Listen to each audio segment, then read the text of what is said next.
Well, hello, everyone. I'm James Dobson, and you're listening to Family Talk, a listener-supported ministry. In fact, thank you so much for being part of that support for James Dobson Family Institute.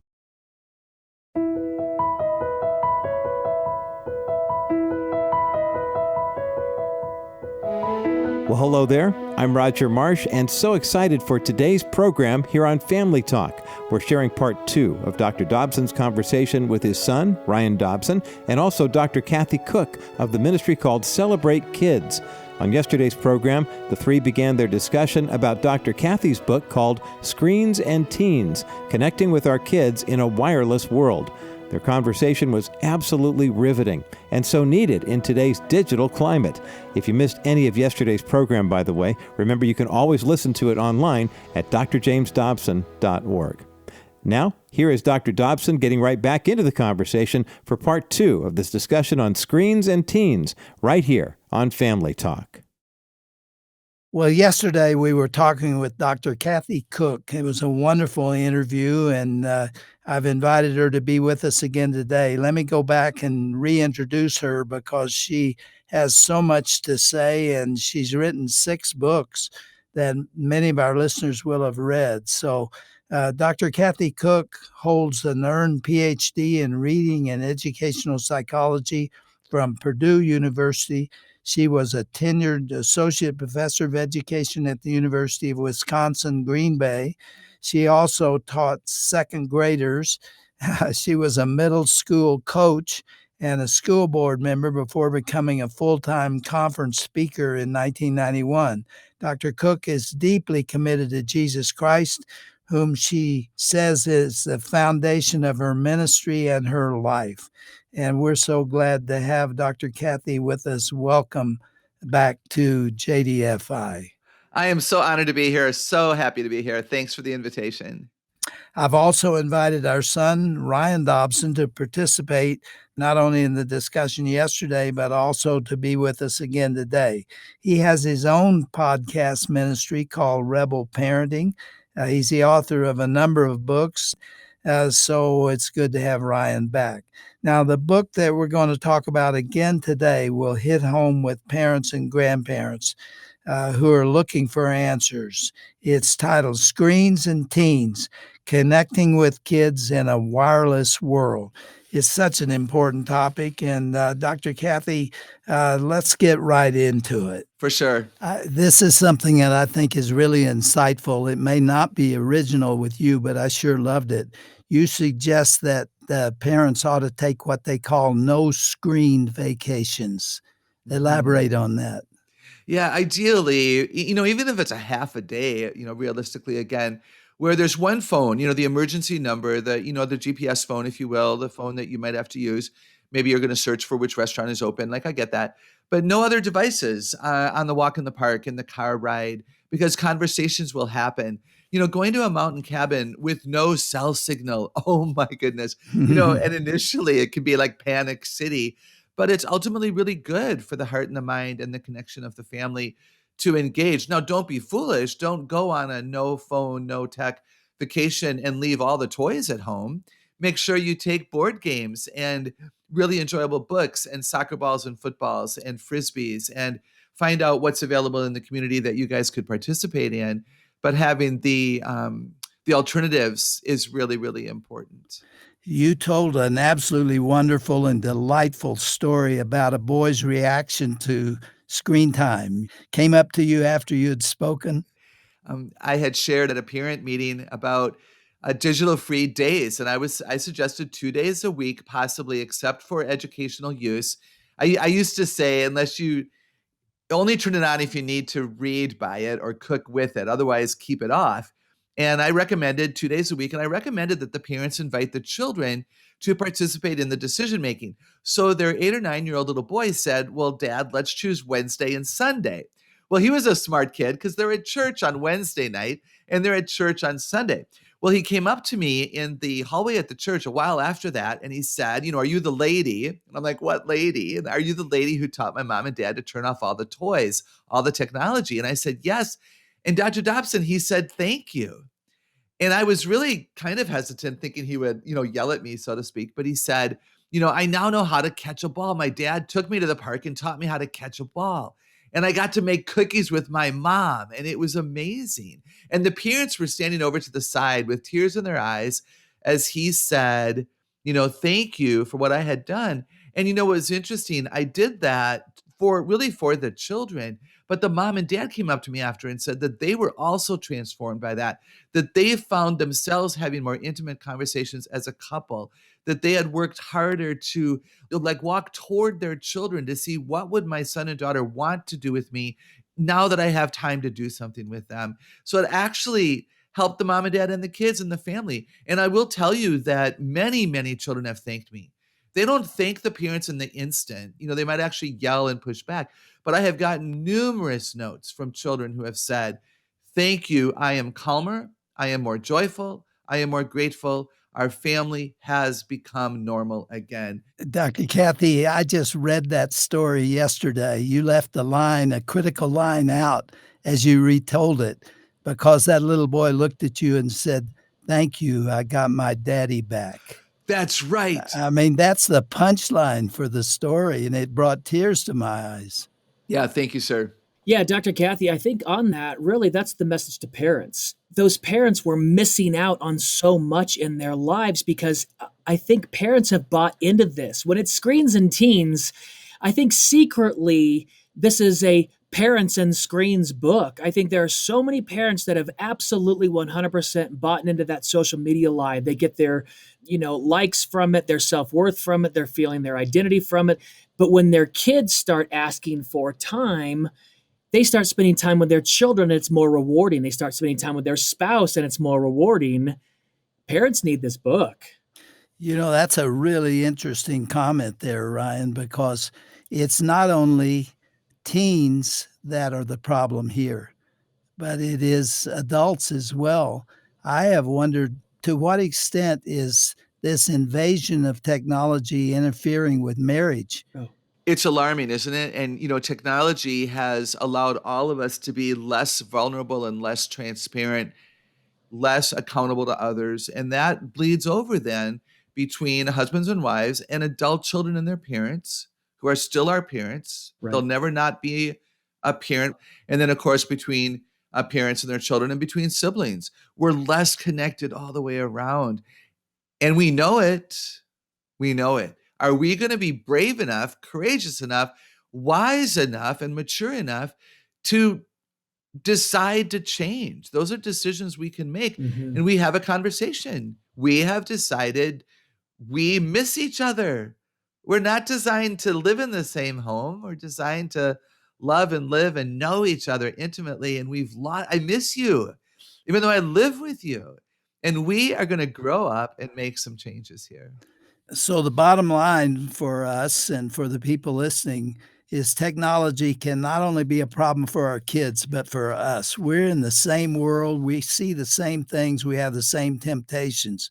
And we all need to take a step back and correct the amount of time that we give to this subject. How do we have time for the Lord? How do we have time to read the Bible, to study, to contemplate? We just get so wrapped up in all that's going on that I don't think there's ever been a time in human history where the distractions have been so pressing and so obvious and should make us pause. I appreciate all those comments so much because you know what, gentlemen? We have to want more for ourselves. We have to want more. We have to realize, I like to talk to young people about abundant life. We have that option now. Abundant life doesn't start when you die an earthly death. We can have abundant life now. Do we know what we don't have? And do we want more? And when you realize how much more love provides for you and how much more joy provides for you and how the firm foundation shifts, it changes you. We have to want that and desire that and work to make it happen. Change requires a taking off and a putting on. Mm-hmm. If you read Ephesians 4:22 through 24, change requires a taking off of the old self and a putting on of the new self and a changing of the mind. So when we say we want to do tech less, we want to get off our phone, know what you're going to do instead. Because if you have nothing to do instead of gaming, instead of social media scrolling, instead of researching Pinterest, instead of a football game, if you don't know what to do instead, you'll have an empty vacuum that will be very painful, and you'll immediately pick up your device. That's right. So know what you can Yeah. do instead. Hmm. And I think we can be very successful. Dr. Kathy, you made one point in here that really ought to be emphasized. I'd like you to do it. You talk about the screen time has a way of making kids feel that they're the center of the universe. How does it do that? How does a child become convinced that he's the only thing that matters and that his concerns are the only thing important? Elaborate on that. One of the ways that happens is when parents ignore them. So again, we're back to, the choice to isolate. If I'm alone a lot, then I turn to the device. I can hear a song and buy it immediately and listen to it forever. Back in the day, I had to save $20, drive to the store, hope the record was there, and buy a whole album for the one song I wanted. We can have whatever we want the way we want it. We don't watch shows we don't want to watch because most of us have our own devices. So we're not, at dad's, control, if you will. We decide who to connect with on social media. I don't have to connect with you and you don't have to connect with me. I don't have to play a game I don't want. I don't have to watch a movie I don't want to watch. And we answer the phone if we want to. We control it. And it's so dangerous because all of this lie that I am the center of my own universe causes the pride, self-centered, entitled, angry, lonely reality that says, I don't even need God, because ultimately it's all about me. You said in the book that lie number one is I am the center of the universe. Truth number one is no, God is the center of the universe. So it goes right to the heart of what we believe. Absolutely. And something that's happened a lot this over the last couple of months as I've spoken to a lot of young people, they'll say to me, Dr. Kathy, I'm not sure that I've ever thought I was the center of my own universe, but I think I'm the center of my mom's. And one of the things I'll say to parents, and I don't say this lightly, but if parents post 65 pictures of a birthday party because they think even grandma needs to see 65 pictures, you're saying to your kids, it really is all about you making me happy. It's all about you making me look good. I tell the story in the book of a child who did something really fun on the playground and went up to his mom and said, was that good enough for Facebook or should I do it again? Rather than, did you like that, Mom? Wasn't that cool what I did?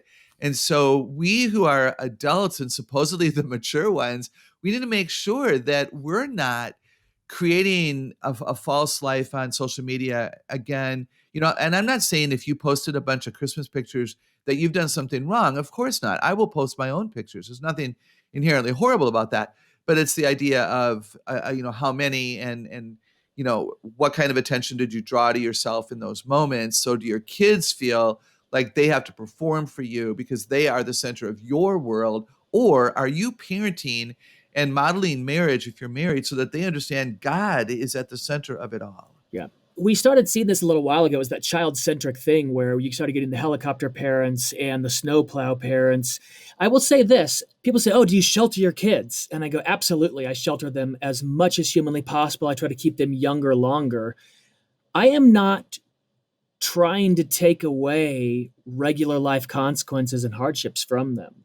But I will say what we try to do as a family is create the safest possible environment within our home for our children, because the world is rough out there. It's rough for our kids. The difference in social media, I was talking to my son about this last week. If a kid at school didn't like me when I was 15 and I went home, I didn't hear about it until I got back to school and ran into that dummy the next day. Now, children on social media get to hear every negative comment about them to their face 24 hours a day. And it's not the gamers in Romania keeping my son up at night. It's the bad parents that don't monitor their children's cell phone usage that keep texting my son at 2 a.m. and then force me to reach out to the parent and say, could you please control your child in just the slightest? At 15, getting 18 texts at 3 a.m. seems inappropriate.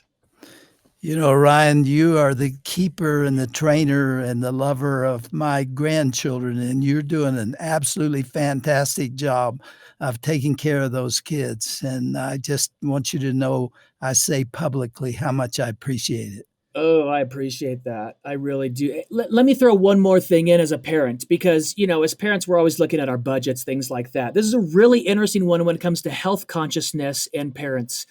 They did a study of children showing them Saturday morning cartoons, and they gave them goldfish crackers to eat while watching cartoons. They did the study again, and they added regular Saturday morning commercials in between the cartoons the children were watching. And what they noticed was the children ate 60% more goldfish crackers if they were watching commercials.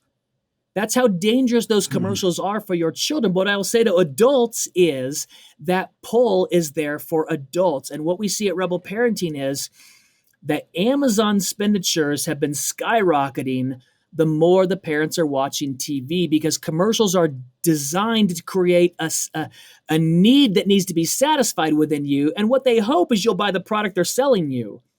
But if you don't, that need has still been created. And if you've got a phone in your hand and low self discipline, Amazon can satiate that need really quickly. Commercials on social media, right? Right. I've been posting during the Thanksgiving, Christmas season, of course, meaningful scripture and meaningful quotes and stories. And then you're sucked into the ad thinking, ooh, that would be really cool for my nephew, or my great niece would love that, or maybe I would like that. And before you know it, you're on social media for a long time and you're spending money that you don't have. And again, we're not stupid, horrible people. It's designed to do that. Right. And it is addictive. And again, we all have needs. And yet we would say, let's make sure that our needs are being met in healthy ways and not unhealthy ways. Totally. Well, we're running out of time. There's a question that I've wanted to ask Dr. Cook. What does neurological research tell us about the obsession with technological devices, morning, noon, and night, the same activity repetitively? Do we know the impact that has on the human brain? We are beginning to understand it more and more. This is why there are hospitals for the tech addicted. The neurons are connecting, and this would be, much more your expertise than mine, but the neurons and the synapses are connecting. And it's why the habit is so hard to break. It's why when we're bored, we go to the device. I know of people who pick up a phone at a red light. A red light is a minute long, but we can't handle a minute of boredom and silence because we don't feel important, like the world revolves around us. So we pick up our phone. Oh, heaven forbid that I might, miss out on something. Oh my goodness. And so it is wiring that expectation of entitlement, all about me, quick paced. Children are bored when somebody reads them a paper book and I try to turn the page quicker than the mom or dad can allow it to be changed because they're still reading the text that's there. But the kids are used to such a quick pace. That's brain development. And this is why we're having a disconnect between grandparents and grandchildren often because their brains are radically different. We're not addicted to the phone. We're addicted to the adrenaline drop Yeah. that the device causes, right? The ping and the ding and the, you won the game kind of celebration on the device. And all of that addiction is changing the brain. And this is why so many of us are concerned about intellectual growth, kids who are learning on devices, kids who have done device-based school, colleges that are doing more and more device-centered. It's damaging. What does it do to mental health? Do we have a handle on that? Dr. Kathy, here's what I'm wondering. The effects of mental health on young girls and social media is so extreme. And all the studies are coming out, and the tech companies know it. They know the mental health issues of young girls are being exacerbated by their algorithms so extensively. Will someday we have a sort of a big tobacco reckoning? For decades, big tobacco said, oh no, smoking's not bad for you. 1 in 7 doctors prefers Pall Mall, whatever that was. I think tech companies are playing a very dangerous game with the future when they know how dangerous and how insidious it is for mental health of young girls in social media. I agree. Both of you, great question and great comment.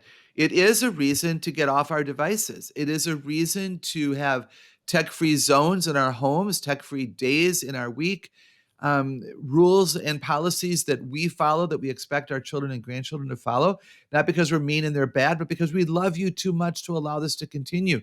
We have young girls in therapy way sooner than they would have been 10 years ago. Depression is real. They don't know how to handle difficult emotion. They do not know how to handle boredom. We've got to teach kids how to handle boredom, or they're going to go from one kind of Coke to another. And we've seen that start. And so this is, again, where we as the mature parents draw the line and say, because of our love and our passion for you and the fact that we're an ordained family unit that we don't want to lose, we're going to make some changes here. Devices could be used as tools and not toys. Mhm. Devices could be used only for an hour a day. Devices could be used only after 1 hour of face-to-face socialization. Then you're allowed 30 minutes of screen time. There are policies that we can implement. You know what? When children are young, you never let them color 24 hours a day. You would never let a kid play kickball 10 hours in a row. You would never let a kid eat as many chocolate chip cookies as he wanted to. Parents have always said no to the things that they knew were unhealthy. Why is it harder with technology? Because we're just as addicted as our kids, and we would have to sacrifice our own self for the betterment of our children. And that's a whole nother show, Yeah. guys, but I need to say that. Mm-hmm. We've been talking to Dr. Kathy Koch about her book, Screens and Teens. We've covered about a third of it. There's so much in this book. Dr. Kathy, you have written a very practical book here. There's just so much information here for parents. And I hope that our listeners, both parents and grandparents, will avail themselves of this book because they will benefit from it. More importantly, their children will benefit from it. Thank you for writing this book and for being our guest today. I appreciate your affirmation. That means a lot. And it's been an absolute joy and a real privilege to be a part of your action here. Thank you so much. And the question is, how do people get in touch with you? Our website is celebratekids.com. And they can find us, of course, on the Instagram and Facebook, like so many other ministries. But our website is celebratekids.com. We have an email newsletter. We have our own podcast. We would love for people to hang out with us there. It sounds like you're pretty heavily into technology yourself. You know, we really have to be, but again, to use it as a tool, to use it as an educational, spiritual maturity device and not always a toy makes a difference. We've got time just to have you answer this. Are you working on another book now? I am. I have a book due. It was turned in early December. It's a book about resiliency, how parents can raise resilient children who will not stay down in the valley, but will learn to walk out of the despair, depression, and trauma that they experience. We're really excited about it. Listen, this is a date. When you get it written and published, you come back and talk to us, will you? I would love that. Thank you, sir. And thank you for being our guest. Ryan, thank you for being with us today. You made a contribution to the program, and I love you. It's always a pleasure, Dad. I appreciate it. Thank you, Dr. Kathy. It was great.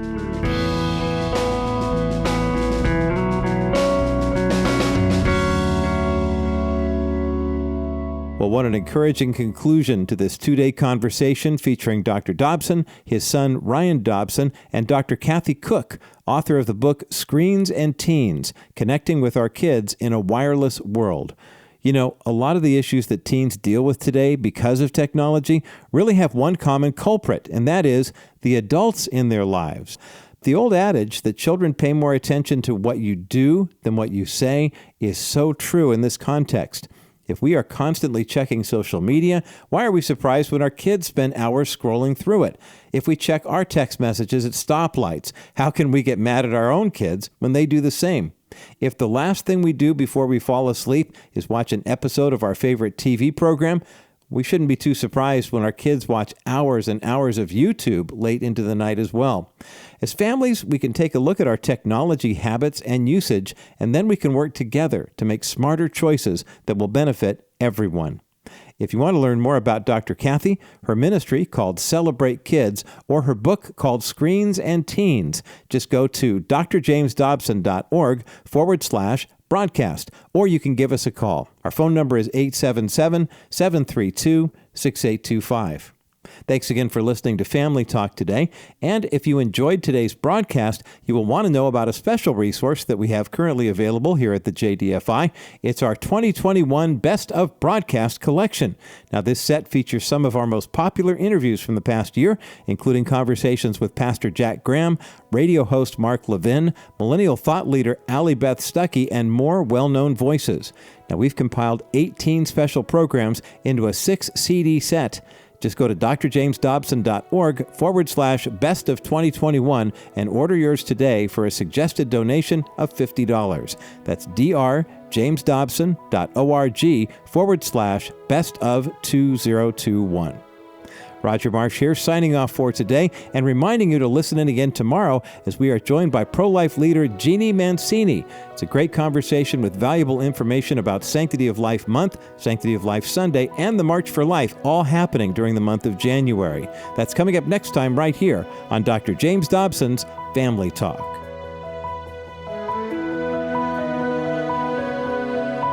This has been a presentation of the Dr. James Dobson Family Institute.